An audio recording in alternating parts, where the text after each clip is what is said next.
ആരും പേടിക്കണ്ട, ഞാൻ വീണതല്ല. അവിടെ ഒരു കുഴിയുള്ളത് കണ്ടില്ല കേട്ടോ.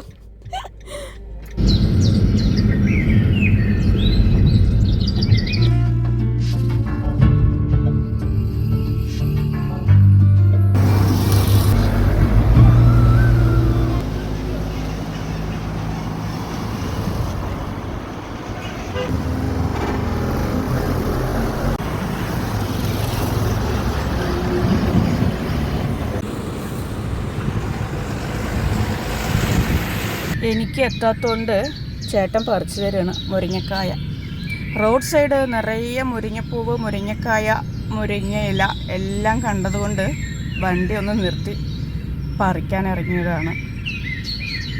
നാട്ടിലെ പോലെയല്ല, നാട്ടിൽ ആർക്കും വേണ്ടാത്ത മുരിങ്ങയില നമ്മൾ ചെന്നൈയിൽ കാശ് കൊടുത്ത് മേടിക്കേണ്ട അവസ്ഥ. പക്ഷെ ഇത് വരുന്ന വഴിക്ക് നിറയെ കിട്ടിയിട്ടോ.